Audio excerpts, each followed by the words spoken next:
Bismillahirrahmanirrahim. Assalamualaikum warahmatullahi wabarakatuh. Alhamdulillahilladzi an'amana bi ni'matil iman wal islam wa nusalli wa nusallimu ala khairil anam Muhammadin wa ala alihi wa sahbihi azmain, amma ba'd.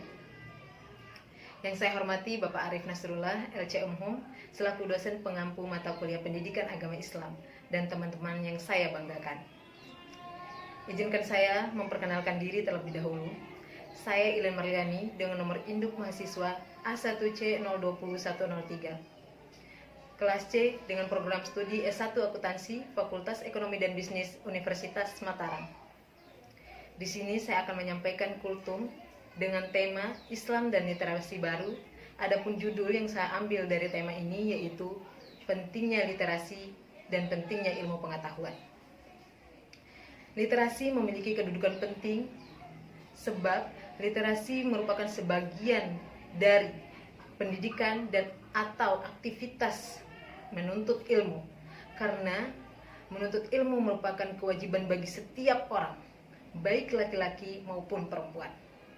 Sedangkan literasi dalam pandangan Islam yaitu ilmu pengetahuan yang diturunkan oleh Allah Subhanahu wa taala kepada para nabi dan rasul, kepada para sahabat, orang-orang beriman, dan hingga sampai kepada kita umat Islam. Mempelajari literasi tidak hanya membahas tentang membuka buku sejarah, tetapi literasi adalah bagian dari pola pikir, pandangan hidup, dan identitas umat muslim. Teman-teman yang berbahagia, berbicara tentang literasi itu telah ada pada saat zamannya para nabi dan rasul.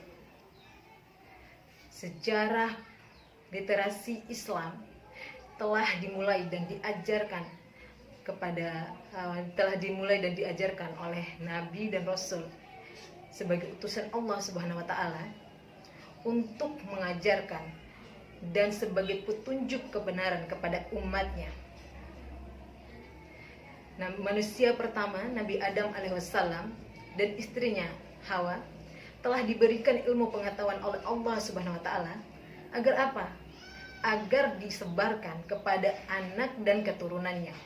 Kemudian Nabi Idris alaihissalam yang merupakan keturunan ke-6 dari Nabi Adam alaihissalam, yang merupakan putra dari Qabil dan Ikmal, yang merupakan putra dan putri Nabi Adam alaihissalam. Melalui Nabi Idris inilah ilmu pengetahuan mulai berkembang. Selanjutnya, tokoh literasi, yaitu para sahabat yang telah dididik di madrasah kenabian, yang melahirkan banyak sekali tokoh-tokoh literasi yang berkontribusi terhadap perkembangan ilmu pengetahuan dan peradaban dunia yang sangat luas. Abu Bakar As-Siddiq, Umar bin Khattab, Utsman bin Affan, dan Ali bin Abi Thalib. Mereka telah sukses memajukan ilmu pengetahuan. Seperti apa suksesnya mereka dalam literasi pada zamannya? Menyusun Al-Quran, memberantas buta aksara dengan banyaknya para penghafal Al-Quran, dan juga ilmu pakar lainnya. Tidak hanya berbicara pada literasi, tetapi mereka juga dalam hal politik, ekonomi, sosial budaya, pertahanan dan keamanan, dan masih banyak yang lain. Para Khalifah Rasyidin itu telah berhasil menjayakan peradaban Islam, memerangi kemiskinan, dan menegakkan keadilan, tidak hanya untuk kaum muslim, tidak hanya untuk orang Islam, tetapi juga untuk umat non-muslim. Teman-teman yang berbahagia, ilmu pengetahuan memiliki peran penting dalam kehidupan kita semua. Sebab dengan ilmu pengetahuan kita bisa membedakan mana yang hak dan mana yang batil. Dengan ilmu pengetahuan kita dapat mempermantap ilmu kita kepada dan ibadah kita kepada Allah Subhanahu wa taala. Dengan ilmu kita bisa mengetahui tujuan dan dasar kita dalam menghadapi sesuatu menuju jalan kebenaran. Teman-teman yang berbahagia, ilmu pengetahuan ini tidak hanya untuk satu orang saja sesuai dengan status sosial, melainkan ilmu ini merupakan keseluruhan yang harus kita belajar. Orang yang tidak berilmu atau buta dengan ilmu agama, maka mereka tidak akan pernah tahu seperti apa dasar dan tujuan apa yang telah mereka lakukan. Mereka akan buta akan ilmu, tidak tahu apa yang harus mereka lakukan. Ilmu itu sebagai pandangan hidup kita. Teman-teman yang berbahagia, seperti sabdanya Rasulullah SAW yang artinya mencari ilmu merupakan kewajiban bagi setiap orang, laki-laki dan perempuan.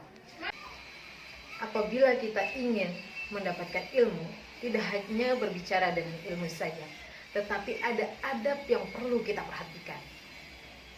Dalam menuntut ilmu, ada 3 keutamaan menuntut ilmu dengan adab. Yang pertama, dipercepat pemahaman kita. Orang yang menjaga adabnya dalam menuntut ilmu, terutama khususnya hubungannya dengan Allah Subhanahu wa Ta'ala, maka dalam kaidah pertama anugerah dalam Al-Quran akan dipermudah ilmu yang ia tempuh. Yang kedua, cepat mengamalkan. Orang yang menuntut ilmu dengan adab, cenderung dia akan lebih mudah mengamalkannya. Yang ketiga, diberikan keistimewaan dalam mengamalkan dengan adab. Masya Allah, begitu indahnya orang yang berilmu dengan adab. Diberikan kemudahan dalam menyampaikan, mempraktikkan ilmu yang telah dia dapatkan dengan adabnya. Misal suatu sunnah Nabi SAW adalah dalam mengajarkan taklim, memprioritaskan kemuliaan, kelembutan dan juga kebaikan. Dulu ada seorang jahiliyah ingin masuk Islam, diikutlah dia taklim bersama Nabi SAW, lalu diajarkanlah dia yang tadinya kasar menjadi lembut, yang tadinya pencela menjadi pecinta. Semuanya akan direspon dengan hal-hal kebaikan. Mencari ilmu haruslah mendapatkan prioritas dalam pribadi setiap umat muslim. Karena berilmu, kita akan tahu jalan yang akan ditempuh. Demikian dari saya akhiri. Wassalamualaikum warahmatullahi wabarakatuh.